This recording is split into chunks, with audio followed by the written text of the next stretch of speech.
pasal 2. Sebab itu buanglah dari dirimu segala yang jahat.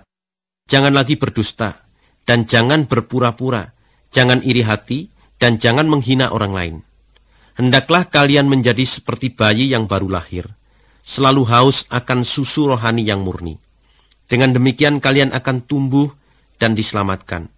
Di dalam Alkitab tertulis begini, kamu sudah merasakan sendiri betapa baiknya Tuhan.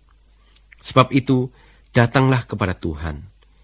Ia bagaikan batu yang hidup, batu yang dibuang oleh manusia karena dianggap tidak berguna, tetapi yang dipilih oleh Allah sebagai batu yang berharga.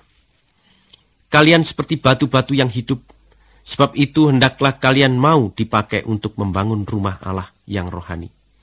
Dengan demikian kalian menjadi imam-imam yang hidup khusus untuk Allah, dan yang melalui Yesus Kristus mempersembahkan kepada Allah korban rohani yang berkenan di hati Allah. Karena di dalam Alkitab tertulis begini, Aku telah memilih sebuah batu berharga yang kutempatkan di Sion sebagai batu utama, dan orang yang percaya kepadanya tidak akan dikecewakan. Batu itu sangat berharga untuk kalian yang percaya, tetapi bagi orang yang tidak percaya, berlakulah ayat-ayat Alkitab berikut ini. Batu yang tidak terpakai oleh tukang-tukang bangunan itu, ternyata menjadi batu yang terutama, dan itulah batu yang membuat orang tersandung, batu yang membuat mereka jatuh. Mereka tersandung sebab mereka tidak percaya akan perkataan Allah. Begitulah sudah ditentukan Allah mengenai mereka. Tetapi kalian adalah bangsa yang terpilih, imam-imam yang melayani raja, bangsa yang kudus, khusus untuk Allah, umat Allah sendiri. Allah memilih kalian dan memanggil kalian keluar dari kegelapan untuk masuk ke dalam terangnya yang gemilang, dengan maksud supaya kalian menyebarkan berita tentang perbuatan-perbuatannya yang luar biasa. Dahulu kalian bukan umat Allah, tetapi sekarang kalian adalah umat Allah.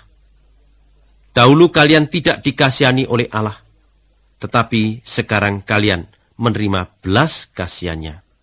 Saudara-saudara yang tercinta, kalian adalah orang asing dan perantau di dunia ini.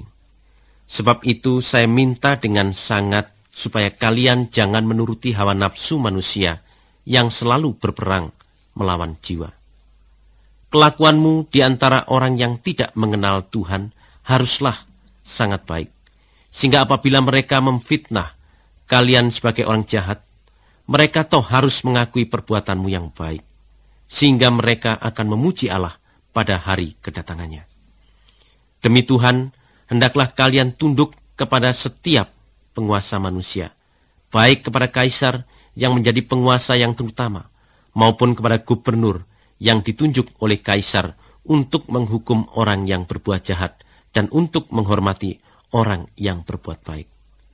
Sebab Allah mau supaya dengan perbuatan-perbuatanmu yang baik kalian menutup mulut orang yang bercakap bodoh. Hendaklah kalian hidup sebagai orang merdeka, tetapi janganlah memakai kemerdekaanmu itu untuk menutupi kejahatan, melainkan hiduplah sebagai hamba Allah. Hargailah semua orang. Kasihilah saudara-saudaramu sesama Kristen. Takutlah kepada Allah dan hormatilah kaisar.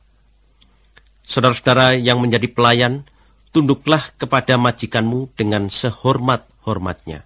Bukan hanya kepada mereka yang baik hati dan peramah, tetapi juga kepada mereka yang kejam. Allah akan memberkati kalian kalau kalian karena sadar akan kemauan Allah, sabar menderita perlakuan yang tidak adil. Sebab apakah istimewanya kalau kalian sabar menderita hukuman yang seharusnya kalian tanggung karena bersalah?